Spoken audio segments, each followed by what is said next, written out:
is if you wanna play tough and wanna hate this, I'll always show up and make a statement. I don't ever slow up, no I don't take shit. I got no love for the fakeness. If you wanna play tough and wanna hate this, I'll always show up and make a statement. Everything I do so instinctive and so passionate. Assalamualaikum warahmatullahi wabarakatuh. Salam sejahtera untuk kita semuanya. Masih bersama dengan Digital Edu. Kabar kali ini bahwa sanksi PNS yang melanggar aturan akan terdapat potong gaji sampai pada pemecatan. Yuk simak hingga akhir videonya. Pegawai negeri sipil atau PNS merupakan pembantu pemerintah yang diangkat secara tetap dan berhak memperoleh suatu jabatan tertentu pada satuan tugas yang dijalankan. Sebagai pembantu pemerintahan negara, PNS berperan dalam menciptakan sistem tatanan pada suatu negara yang bertujuan meningkatkan taraf hidup masyarakat. Sebagai pegawai yang terikat oleh pemerintah, maka PNS wajib taat terhadap aturan. Jika tidak, siap-siap saja sanksi PNS akan menghampiri. Terdapat beberapa peraturan sederhana bagi PNS yang sering dilalaikan oleh para pegawai PNS. Padahal konsekuensinya tidak main-main, mulai dari pemotongan gaji PNS sampai pada sanksi pemecatan. Maka dari itu, PNS perlu memahami aturan-aturan tersebut agar terhindar dari sanksi PNS tersebut. Abdullah Azwar Anas selaku Menteri Pemberdayaan Aparatur Negara Reformasi Birokrasi menegaskan bahwa seluruh PNS bisa terkena pemecatan karena sudah tidak ada lagi istilah bahwa PNS adalah pegawai seumur hidup. Semua pegawai negeri sipil bisa dipecat atau diberhentikan. Apa yang disampaikan oleh Menpan RB tersebut sudah tercantum pada Peraturan Pemerintah Nomor 94 Tahun 2021 mengenai disiplin pegawai negeri sipil. Sanksi PNS yang terdapat dalam peraturan pemerintah tersebut bertingkat mulai dari kategori ringan sampai kategori berat. Berdasarkan pasal 8, jenis hukuman atau sanksi yang akan diterima oleh PNS terdiri dari atas 3 jenis. Berikut adalah sanksi PNS merujuk pada pasal 8 berdasarkan tingkatannya. Yang pertama, disiplin ringan. Sanksi disiplin ringan diberikan apabila PNS memiliki, menjual, membeli, menggadaikan, menyewakan, dan meminjamkan barang bergerak seperti kendaraan dan sejenisnya, atau tidak bergerak seperti tanah bangunan dan sejenisnya, dokumen penting atau surat berharga yang dimiliki negara secara tidak sah, dan memiliki dampak negatif pada satuan unit kerja.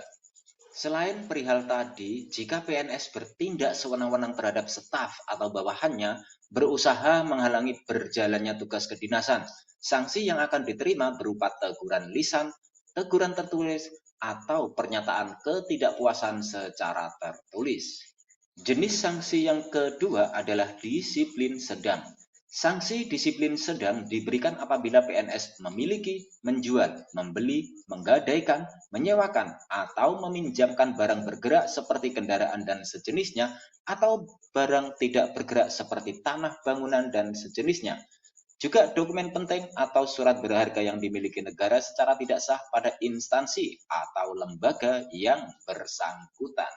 Selain hal-hal tadi, PNS juga bisa mendapatkan sanksi disiplin sedang jika melakukan pungutan liar dan melaksanakan kegiatan yang berpotensi merugikan negara, bertindak seenaknya sendiri atau sewenang-wenang terhadap bawahan, melakukan tindakan dan tidak melaksanakan kewajiban yang mengakibatkan kerugian bagi yang dilayani.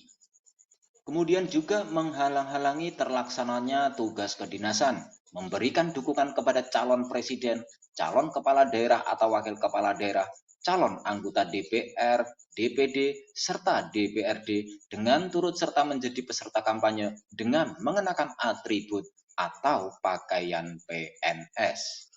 Sanksi yang didapatkan jika PNS terbukti melakukan pelanggaran disiplin sedang adalah pemotongan pada tunjangan kinerja sebesar 25% selama 6 bulan terhitung saat sanksi diberikan, atau pemotongan pada tunjangan kinerja sebesar 25% selama 9 bulan, atau pemotongan pada tunjangan kinerja sebesar 25% selama 12 bulan terhitung saat sanksi diberikan. Dan jenis sanksi yang ketiga yaitu disiplin berat. Sanksi disiplin berat diberikan apabila PNS menyalahgunakan wewenang atau kekuasaan, menjadi perantara guna mendapatkan keuntungan secara pribadi atau orang lain dengan menggunakan kekuasaan atau kewenangan orang lain yang diduga terjadi sebuah konflik kepentingan yang berkaitan dengan jabatan. Selain itu, disiplin berat juga diberikan apabila PNS menjadi pegawai atau bekerja untuk lembaga lain atau negara lain atau organisasi internasional tanpa adanya izin dan tanpa adanya penugasan oleh pejabat pembina kepegawaian. Sanksi lain yaitu jika PNS bekerja pada perusahaan asing, konsultan asing, atau bekerja pada lembaga swadaya masyarakat asing, kecuali PNS tersebut ditugaskan oleh pejabat pembina kepegawaian. Jika temuan di atas terbukti, maka PNS akan mendapatkan sanksi disiplin berat.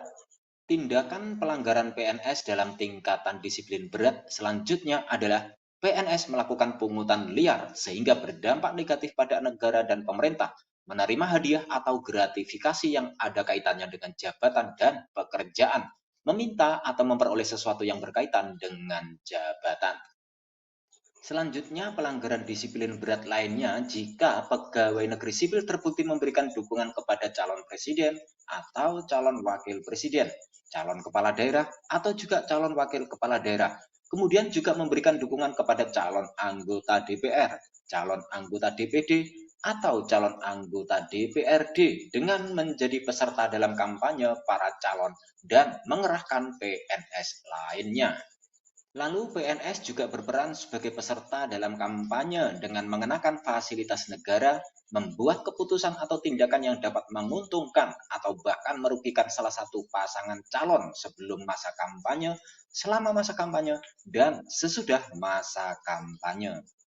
Hal tadi meliputi pertemuan-pertemuan, ajakan, himbauan, seruan, atau pemberian gratifikasi berupa barang kepada PNS dalam lingkungan unit kerjanya, serta memberikan surat dukungan disertai dengan fotokopi KTP. Sanksi yang akan diberikan jika PNS terbukti melakukan pelanggaran disiplin berat adalah pemecatan secara tidak hormat, penurunan jabatan satu tingkat lebih rendah selama 12 bulan, pembebasan dari jabatan saat ini menjadi jabatan pelaksana selama 12 bulan, serta pemberhentian dengan hormat tidak berasal atas permintaan sendiri sebagai pegawai negeri sipil. Biasanya yang sering terjadi kepada PNS adalah mereka akan mencari pekerjaan tambahan di samping gaji. Terdapat beberapa gaji PNS yang tidak sanggup dan dirasa kurang dalam memenuhi kebutuhan mereka. Salah satunya adalah membuka bimbingan belajar untuk CPNS dan sekolah kedinasan. PNS yang membuka atau mengadakan bimbingan belajar untuk CPNS dan juga sekolah kedinasan merupakan tindakan ilegal. Hal tersebut telah tercantum dalam Surat Edaran Kepala Badan Kepegawaian Negara Nomor 9 Tahun 2022.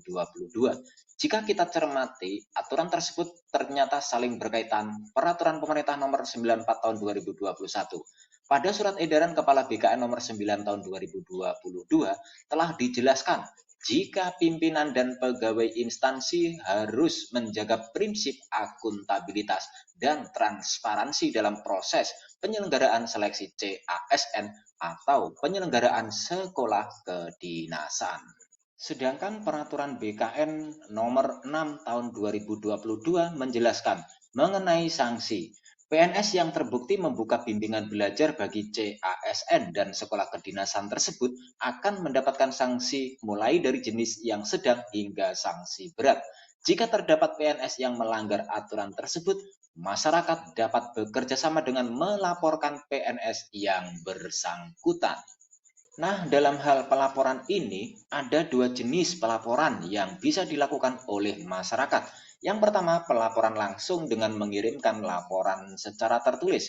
Yang kedua, pelaporan secara online lewat aplikasi whistleblowing pada sistem BKN atau dapat mengunjungi laman website wbs.bkn.go.id. Nah, untuk itu pelapor wajib melampirkan beberapa bukti pelaporan berupa saksi, foto, video yang kuat dan dapat dipertanggungjawabkan.